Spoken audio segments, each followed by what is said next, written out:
Nous sommes dans cette attente de la Pentecôte, de l'Esprit Saint donné à tous les croyants, à toute l'Église, à tous ceux qui souhaitent le recevoir et qui offrent leur disponibilité dans cette dynamique et cette perspective.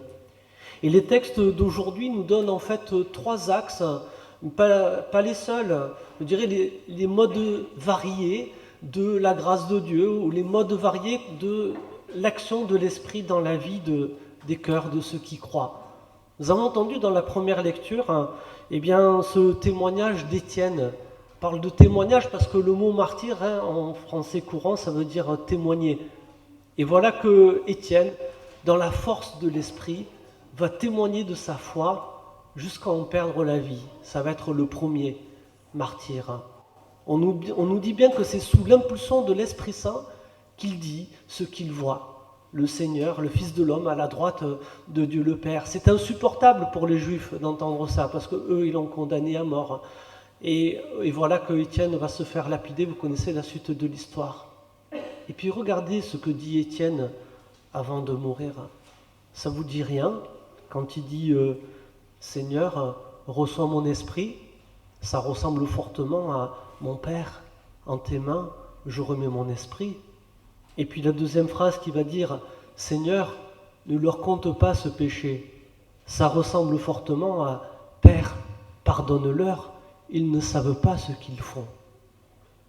Étienne, dans l'Esprit Saint, est conformé au Christ. Il partage pas seulement sa manière de mourir par le martyre, le témoignage jusqu'au don extrême de sa vie, mais il dit les mots mêmes de Jésus-Christ. Il est Jésus-Christ. Voilà ce que peut permettre l'Esprit Saint en chacun de nous, de témoigner tellement fortement du Christ que nous sommes conformés à lui, nous pouvons lui être semblables. Deuxième éclairage qui nous est donné dans le livre de l'Apocalypse, j'aime beaucoup cette image, l'Esprit et l'épouse disent « Viens ». L'épouse, c'est l'Église, frères et sœurs. L'Esprit et l'épouse disent « Viens ». Viens recevoir ce don de l'Esprit, viens recevoir la gratuité de ce don, l'eau de la vie, comme une source intarissable qui ne cesse de jaillir. Il n'y a rien de plus gratuit qu'une source, vous le savez bien, tant qu'elle coule, tous ceux qui s'en approchent pourront recevoir de cette eau.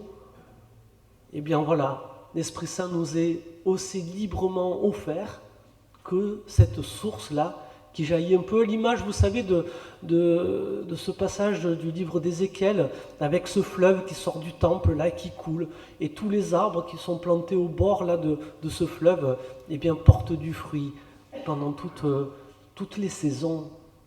Alors, habituellement, les arbres fruitiers, ils sont saisonniers, mais là, c'est tous les mois.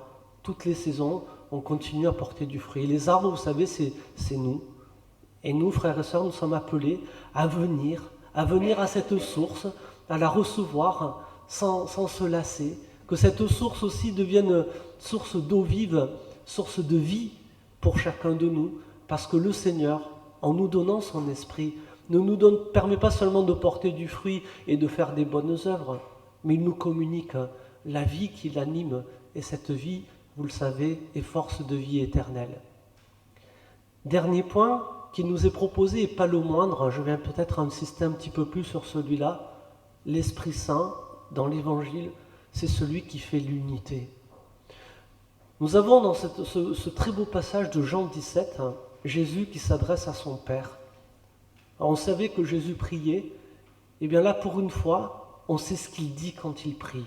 Jean a pris la peine de nous le faire connaître. Et s'il a pris la peine de nous le faire connaître, c'est peut-être parce que c'est important pour nous, ce que Jésus dit à son Père. Et ne sous-estimons pas, on pourrait penser qu'il n'y a que Jésus et le Père, mais cette prière est éminemment trinitaire. Quand Jésus dit « Père, que tous soient un, comme moi je suis un avec toi, qu'ils soient un eux aussi », c'est l'Esprit Saint qui va réaliser cela, qui ne me touche pas seulement moi, mais qui touche tous les chrétiens qui l'entendent, quelle que soit leur origine, quelle que soit leur manière de prier, même s'ils ne sont pas catholiques. Eux aussi sont interpellés par cette prière de Jésus à son Père et se disent « mais l'unité c'est tellement important ». Et vous savez, dans l'œcuménisme, on a découvert plusieurs choses. Et il y a une chose qui est vraiment vitale et essentielle et qui peut nous parler à nous aussi, c'est que ce qui nous unit est plus important que ce qui nous divise. Je répète, pour que ce soit bien clair pour tout le monde, ce qui nous unit, je dirais même celui qui nous unit, pour être un peu plus précis, est plus grand, plus important que tout ce qui nous divise. À partir de là, frères et sœurs, comment se fait-il que nous nous attachons tellement à nos particularismes? Parce que les particularismes sont enfermants, c'est particulier, c'est des choses qui nous concernent nous, peut-être au fort interne, qui sont importantes pour nous. Mais est-ce que cela fait vraiment partie des choses qui nous unissent avec d'autres personnes? Nous invite vraiment à réfléchir à cela et à découvrir finalement qu'est-ce qui nous unit, qui est celui qui nous unit. Et celui qui nous unit, c'est le Christ. Et je l'ai dit aussi, c'est l'Esprit Saint. C'est lui qui va être le ciment entre tous les membres qui s'attachent à Dieu le Père, en son Fils Jésus-Christ. C'est l'Esprit Saint qui va permettre cette communion entre chacun de nous. Alors aujourd'hui encore, en accueillant cette belle prière que Jésus adresse à son Père, s'il vous plaît, frères et sœurs, mettons tous les moyens qui sont à notre portée pour qu'elle puisse s'exaucer, cette prière.